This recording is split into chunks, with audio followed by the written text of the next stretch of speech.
top stories, we have the latest in what is expected for the CSEC exams with the ever-evolving COVID-19 situation in St. Kitts and Nevis. We take a look at how people are complying with the new movement restrictions and political upheaval in the People's Action Movement. I'm Andre Huey and welcome to the Skn Newsline Newscast. We start our news tonight with an update on what to expect from the upcoming external CSEC exams as the Examination Administration provide an update on Monday. More in this report. Education officials provided an update for parents and students as several CSEC examinations will take place during the current partial lockdown and curfew. Information of the subjects affected, matters of transportation and safety protocols to be observed form the basis of the information event held at the NEOC in the NEMA building. Arrangements have been made to provide a safe environment for both students and teachers, and it's important that these exams are undertaken. Students who cannot take these exams will have to be accommodated in later examinations. Glenn Bart reporting for Skn Newsline. Monday was the first working day for the movement restrictions announced by Prime Minister Dr. Timothy Harris last Friday. How did the public respond to the measures? We tell you in this report.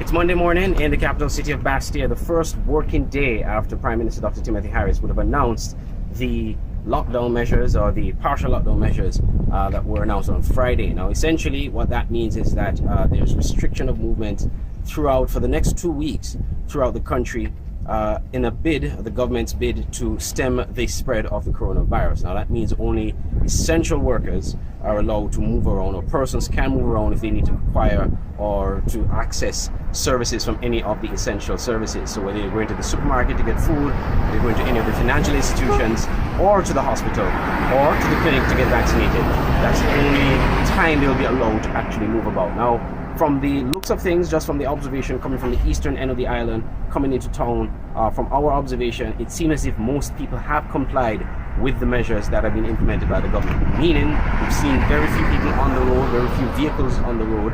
As we drove through Bastia, especially as we came through the main thoroughfare of Bastia, which is 4th Street, most of the businesses there were closed. Most of the businesses along Keon Street were closed. Cable, a lot of the cosmetic stores, the electronic stores, they were all closed in compliance with the measures being implemented by the government. And we did notice supermarkets, of course, they were open. Most of the supermarkets that we passed along the way were open. And as we said, we did see a handful of people along the streets coming along, and some would have been accessing services at the supermarkets. One of the important things, though, as we came along the Bay Road, we noticed that there was a long line of people at the Inland Revenue Department. Now, government departments, for the most part, government offices for the most part are closed. However, the Inland Revenue appears to be open. There are people there lining up. As you would imagine, this week, tomorrow actually, is the deadline for business taxes. So unincorporated business tax, corporate business taxes are due on the 15th of every quarter. And so this month being that deadline, a lot of people were lined up at the Inland Revenue Department to basically fulfill their tax obligations. Aside from that, I have not seen any of the other government departments or government buildings open. We did drive along Church Street. We noticed the government headquarters the building, the entrance to the building was open.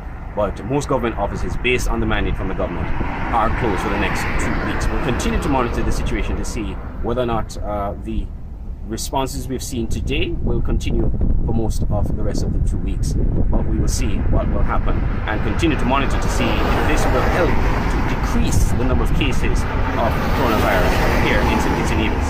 Reporting from the Bay Road, Bastia, St. Kitts, I'm Andre Huey for Skn Newsline. Things were different on the western end of the island as the police conducted spot checks on vehicles entering Bastia, causing a long line of traffic in West Far. Skn Newsline understands the police were checking the passengers of the vehicles to determine whether they are essential workers or if they had legitimate reasons to be in Bastia. IDs were requested of the occupants. Superintendent of Police Cromwell Henry said on Saturday that essential workers must have their work and personal IDs to verify their identity and that they are indeed essential workers. Meanwhile, in a related story, some public utility companies are opened partially while others are closed and will be closed for the entire 2 weeks. Electricity company Skn and the Water Services Department are closed to the public, but customers are encouraged to pay their bills online. Water customers can pay their bills at www.water.gov.kn. At Skn, its main office is closed to the general public, including the cashier, receptionist, and the customer service departments, until June 25th, 2021. Now, customers of Skn wishing to make bill payments during this time, they can do so online by signing up for eBiz at ebiz.skn, or they can do so through the St. Kitts Nevis Anguilla National Bank, Republic Bank, or the First Caribbean Bank. They can use the portals or the online portals for those banks. Customers can also drop off checks at their check drop box at the main office. For customers wishing to make bill payments over the phone, they can do so at auto attendant by calling 465-2000. To contact Skn, you can contact the customer service department at 663-5986 or email customerservice@skn.kn for inquiries and customer support. And for inquiries related to debt collection, customers should call 662-4620 or email debtcollection@skn.kn. To report emergencies and faults, customers should call 465-2013 or 600 from their mobile phone. And customers wishing to check their account balances can do so by accessing the Skn online billing portal at ebiz.skn.kn or by calling 465-2000 for the auto attendant. As for telecoms company Flow, they are open for essential businesses only for the next 2 weeks. That's from 8 a.m. to 2 p.m. The Inland Revenue Department was opened until 1 p.m. today and also on Tuesday. When we come back, political upheaval in the People's Action Movement. Elliot's Funeral Parlor is the first licensed embalmer in the Federation of St. Kitts and Nevis. We have a friendly and professional staff. At Elliot's Funeral Parlor, we offer a wide range of packages from $6,500, homegoing service at chapel, locally made caskets, tailoring of outfit for deceased of your choice, wake, overnight with slideshow, funeral, death announcement, obituary, booklets, family pin-ons, memorial books, preparation of funeral arrangements, wreath, fresh and artificial. For further information, call 469-3298, 664-2007, or 660-0186. Elliot's Funeral Parlor in Gingerland, Nevis. Dedicated to those we serve.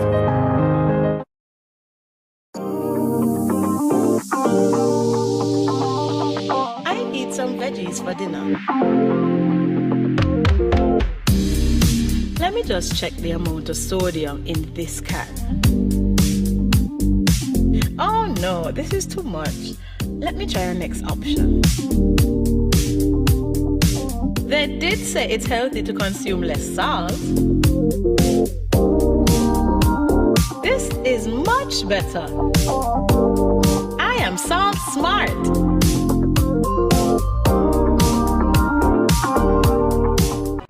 Bless up, Dejo here, and I'm doing my part in the fight against COVID-19 by following all safety protocols and most importantly, rolling up my sleeve for the vaccine. So I'm encouraging you to do the same because that's our best shot of protecting ourselves, our family, and our friends. So don't wait, vaccinate. Let's roll up to roll out.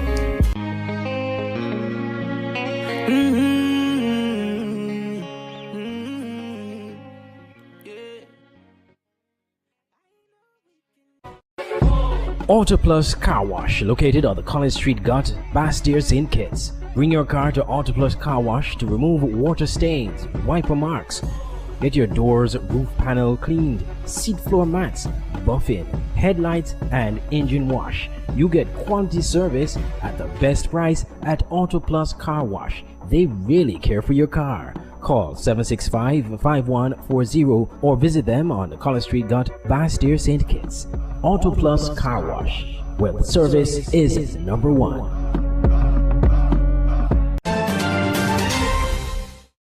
Welcome back. There is some political upheaval in the governing People's Action Movement. To give us more on that, we join Skn Newsline's Glenn Bart. A letter calling for persons to apply to be PAM candidates of constituency number 1 has rubbed the incumbent candidate who described the PAM's chairman's letter as offensive.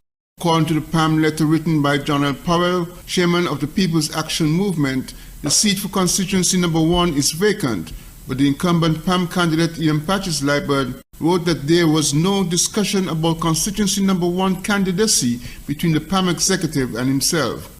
Mr. Liburd, who is currently the St. Kitts and Nevis ambassador to the United Nations, told Skn Newsline that the behavior of the PAM executive in this matter is divisive.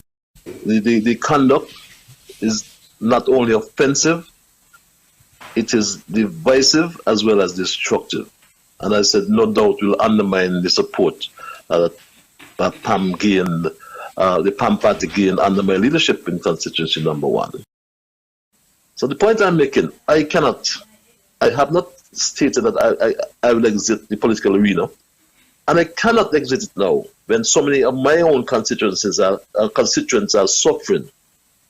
And instead of providing relief, the party focuses on general elections. So that is a question I had to ask my constituents, and I did.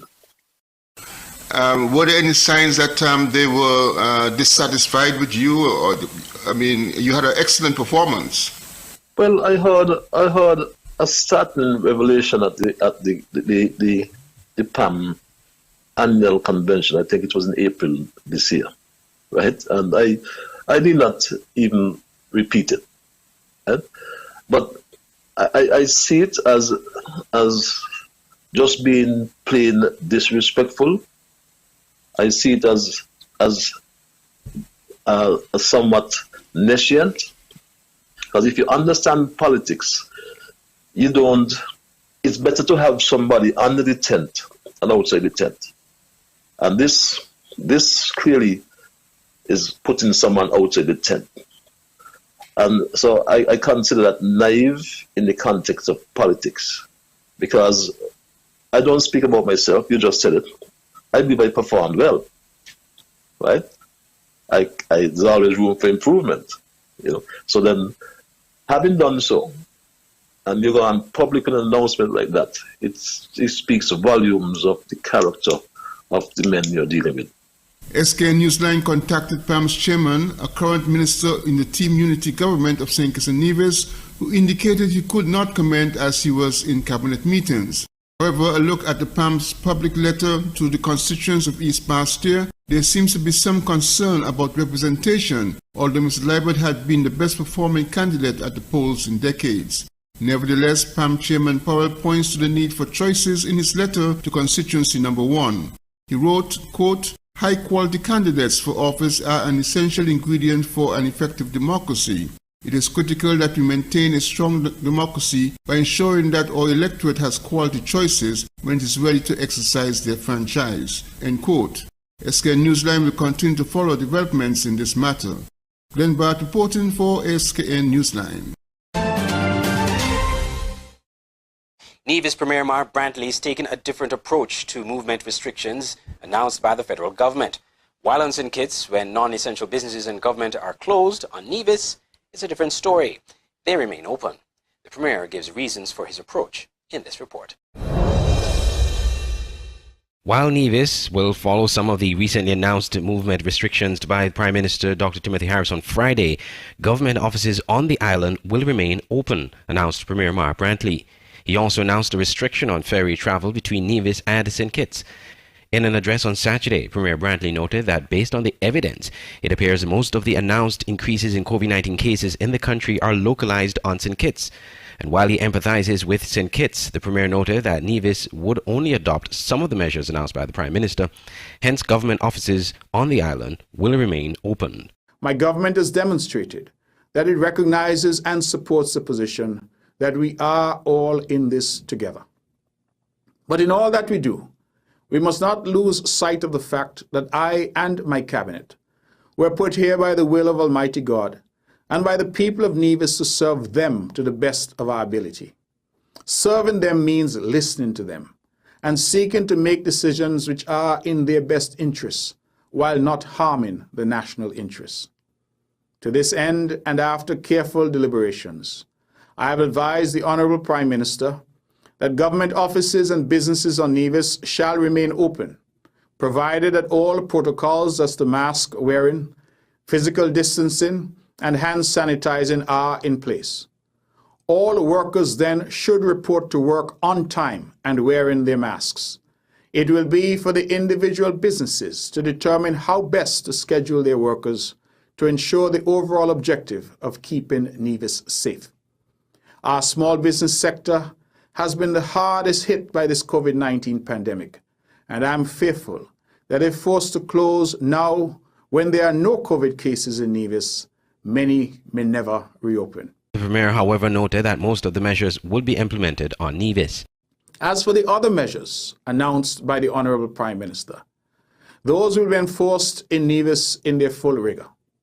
To be clear, for the next 14 days, the island of Nevis will have a curfew from 6 p.m. to 5 a.m. each day as announced.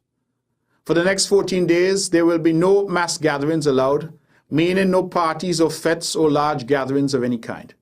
For the next 14 days, the beaches will be restricted to exercise only. In other words, no parties or picnics on the beaches. For the next 14 days, restaurants can open, but will be restricted to takeaway and delivery service only.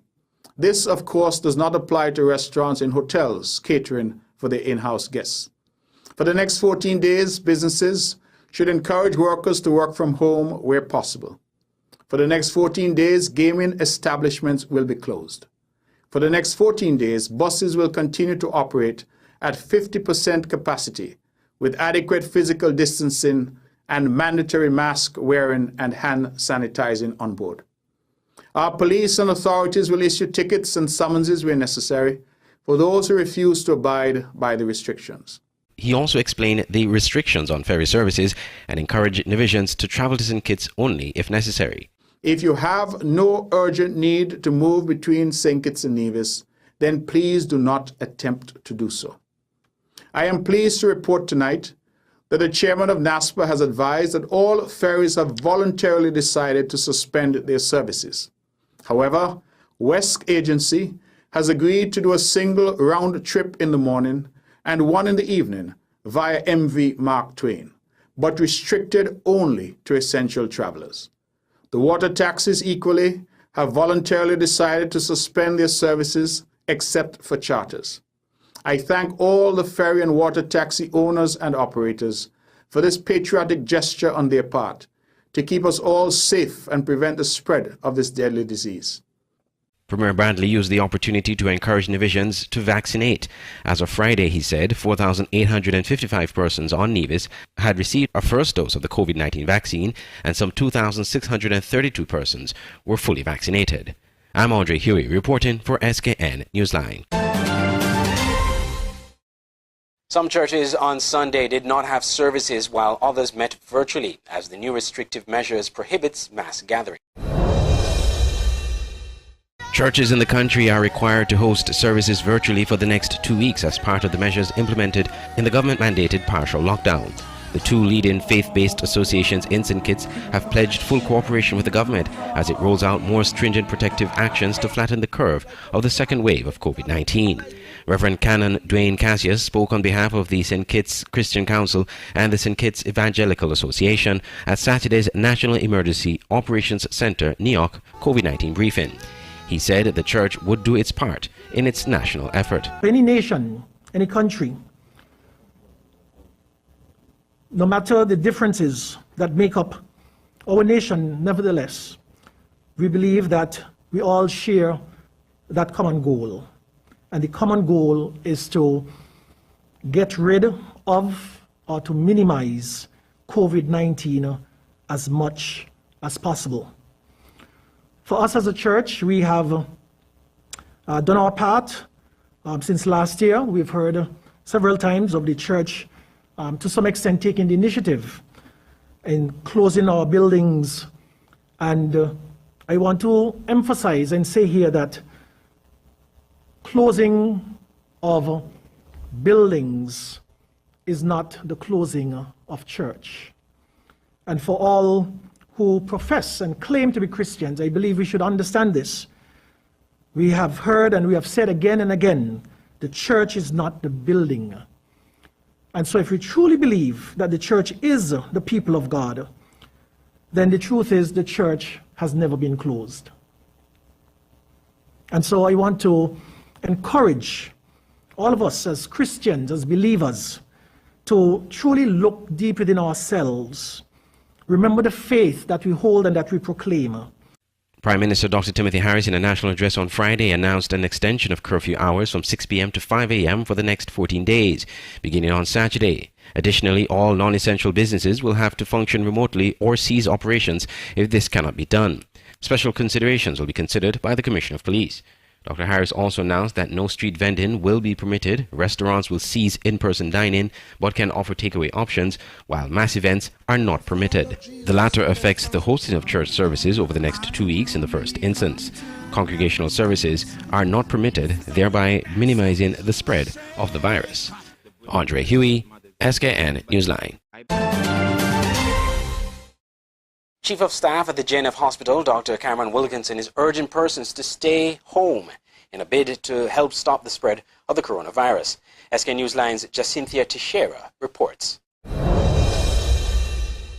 All non-essential workers are asked to stay at home for the next 2 weeks in a bid to contain the spread of the coronavirus in St. Kitts and Nevis, urges Dr. Cameron Wilkinson, Medical Chief of Staff at the JNF General Hospital. He was speaking at an NEOC General Press Briefing on the weekend. The movement of the general public is therefore halted from 6 p.m. to 5 a.m. daily for the next 14 days. If everyone abides by the imposed restriction, the virus will not move during these hours. Outside of these curfew hours, you can move to take care of your essential needs. There is no need for confusion. Simply put, stay at home for the next 2 weeks to avoid catching the virus. Stay at home for the next 2 weeks to avoid spreading the virus if you are infected or had significant contact with an infected person. Stay at home for the next 2 weeks unless you are an essential service provider. Stay home from 6 p.m. and 5 a.m. unless you are going on an essential mission like to get vaccinated, to your doctor, the pharmacy, the supermarket, and make sure you are back home before 6 p.m. An extended curfew period was imposed on St. Kitts and Nevis on June 12, 2021 for the next 14 days in the first instance, restricting movement between 6 p.m. and 5 a.m. daily. While persons will be allowed to move during the morning and afternoon hours outside of the curfew, individuals are discouraged from leaving their houses unless it is absolutely necessary. Dr. Wilkinson urges all persons to follow the guidelines, as that will allow authorities to catch up on contact tracing and quarantining of suspected cases. Currently, the country has 123 active cases of COVID-19, all of them identified on the island of St. Kitts. He said that the next 2 weeks were critical in the war against COVID-19 as the Twin Island Federation endeavors to get back to a sense of normalcy. I am Jacinthia Teixeira, reporting for Skn Newsline. The police are reporting that they have formally charged a man in District C for the offence of indecent assault. According to the police, he was charged on June 7th and was granted bail on June 11th. He was bailed in the sum of $30,000 with 2 sureties, with the following conditions. 1, he is to surrender all travel documents and apply for or obtain or not apply for or obtain any new documents. He shall not interfere or communicate with the virtual complainant or any family member, and he shall report to the Charlestown Police Station twice per week. The Ocean Terrace Inn has suspended quarantine operations temporarily, says Abdias Samuel, head of the COVID-19 task force. Again, we join Jacinthia Teixeira for the details. The Ocean Terrace Inn, OTI, has temporarily suspended all quarantine services until further notice. The Ocean Terrace Inn is not providing quarantine services until further notice. I am appealing to all persons who would have had a reservation until the end of July to make reservation with other quarantine sites or vacationing place sites. So persons who have persons in isolation at the OTI, please note that you can deliver their food. There would be no challenges in you keeping within the time periods that are allotted for the delivery of food to individuals there. So all you have to do, if you're going to find yourself in any challenge, please contact the police so that you can notify them and seek the relevant permission if you're going to go beyond the curfew hours. Mr. Samuel noted that persons in quarantine or isolation at the Ocean Terrace Inn can still receive food from persons on the outside. I am Jacinthia Teixeira reporting for Skn Newsline. When we come back, regional news. The Skn Newsline website now offers you more news. Log on to www.sknnewsline.com for local, regional, and international news. You can also watch the latest newscast and keep abreast with news in sports, all from sknnewsline.com. That's www.sknnewsline.com. News at your fingertips. You know, it's me, Mr. HE, and I'm here with one message: roll up to roll out. We all know how difficult things have been during this COVID-19 pandemic. While we continue to wash our hands, wear our face mask, and practice social distancing, how about we take it one step further and get vaccinated? Call the nearest health center to find out if you are eligible to be vaccinated, or you can contact the Ministry of Health at any one of these numbers down below. Don't be discouraged by the negativity. We all have a role to play in protecting this federation. So, Skn Nevis, let's roll up to roll out.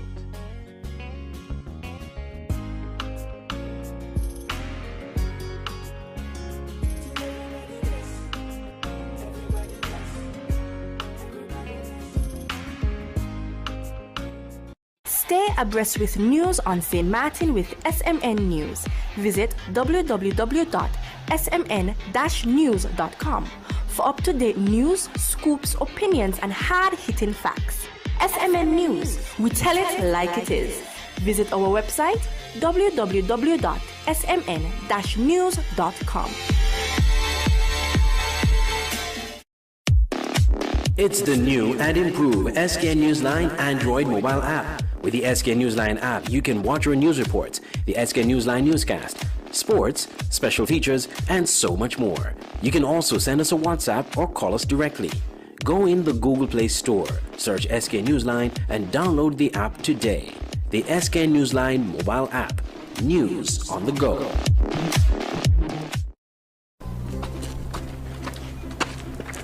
Junior, can I get popcorn, please? Santel, and Dev.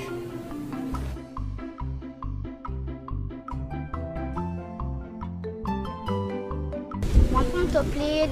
I can get some starch.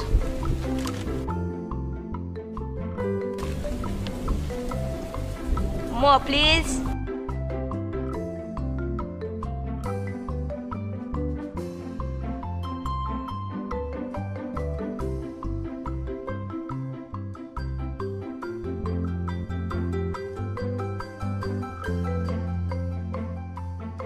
Boy, take a popcorn from Junie.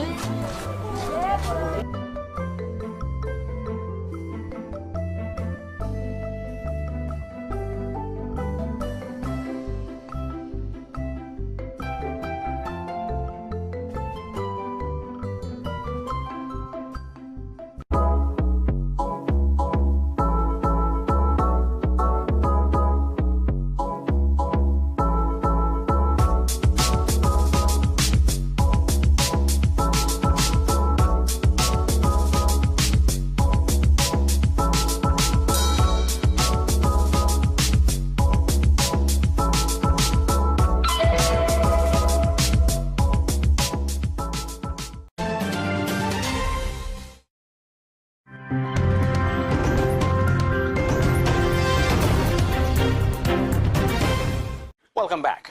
There may be early elections in Antigua and Barbuda, as we hear in this report from ABS TV. Antigua and Barbuda's next parliamentary election is constitutionally due March 2023. But Prime Minister Gaston Bond can legally call the election anytime before. Speaking Saturday on his weekly radio program, the Prime Minister gives another hint of possible early elections. The intention is to have a convention later this year, to have all of our candidates ratified make sure we have the Boundaries Commission in place. We have already appointed the members of the Boundaries Commission. He says the government will send a letter to the opposition leader this week asking him to appoint his member. We will be in full flight this year, ready to call elections as appropriate. Prime Minister Brown says his party intends to retain all its seats while gaining All Saints East and St. Luke and Barbuda, the only two it did not secure in the last election. I believe that we stand a good chance of taking out Pringle. I mean, Pringle literally scraped you the last time around. Absolutely. And certainly Barbuda. Well, whichever has something coming for him, trust me. ABLP won 15 of the 17 seats during the 2018 election, which Prime Minister Brown had called 15 months before it was constitutionally due. Jamie J. O'Shea, ABS News.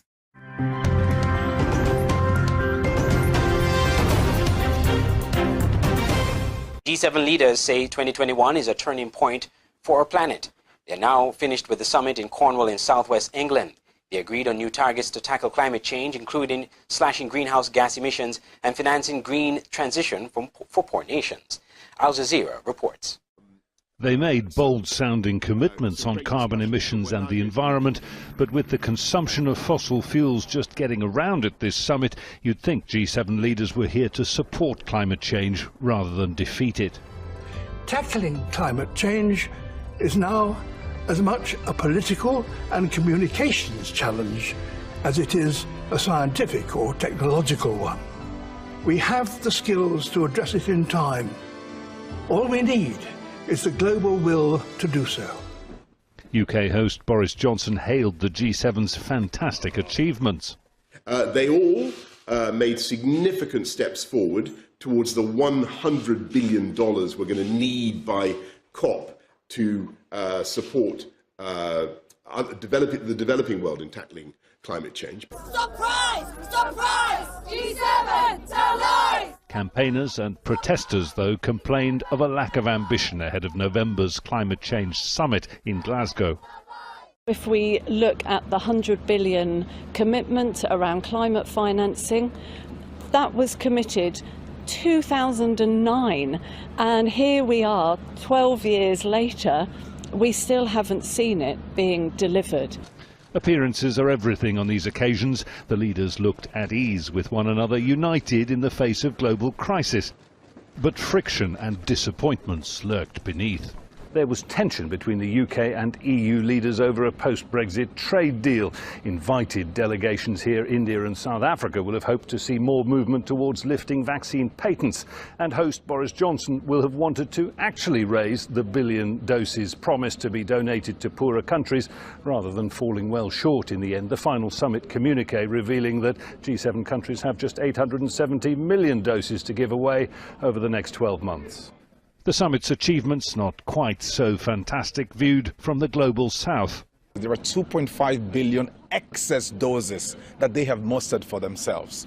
And then if they cannot commit, if they've just only basically committed to 840 million, excess if they vaccinate 100% of their population.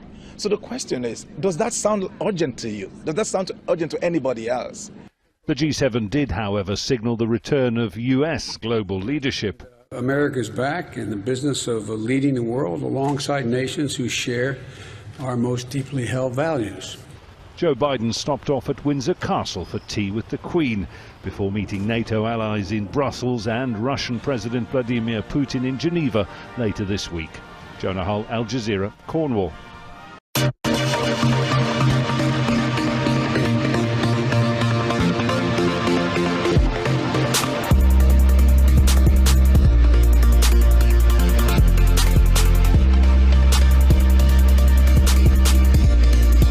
The Sugar Boys suffered a setback in a bid to advance to the final round of CONCACAF World Cup qualifying, losing 4-0 to El Salvador on Saturday at the Warner Park. The home team scored early, but the goal was ruled out due to offside.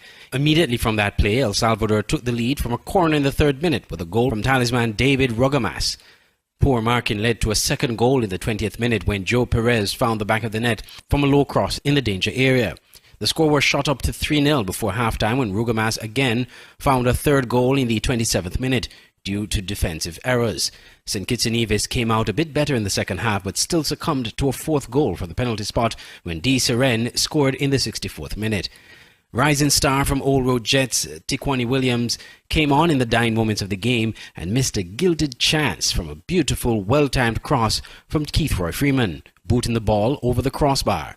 Coach Leo Nieva said it was a bad day for the team as they did not play well. It was a bad day for us. We didn't play well, especially the first half. Of course that we are not happy with this result. The team got the goals on first 27 minutes. The first goal came in so quickly with at 3 minutes with the corner kick, and then later at 20 the second goal, and then 27 minutes they scored the third goal.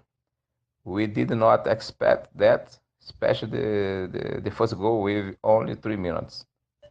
The team adapted well to the different tactical shapes after the third goal. We organized 3-3-4 and later 3-2-5. So we are able to play so offensive and squeeze the opponent. He said after the third goal, the team adapted its formation, allowing it to play more attacking football. He said the result, however, did not reflect the reality of the game. For me, the result did not reflect what the game was, as we had 3-4 clear opportunities to score, But, cannot relax on football anytime. In football, you can never relax because, anything can happen. St. Kitts and Nevis will play the second leg against El Salvador on Tuesday in El Salvador. And for Coach Nieva, the team will be focused and ready. For the second game against El Salvador, we hope to play with the concentration and total focus that St. Kitts and Nevis lacked. Of course, we know their advantage is hug, but we need to make a good game. Focus on only play football.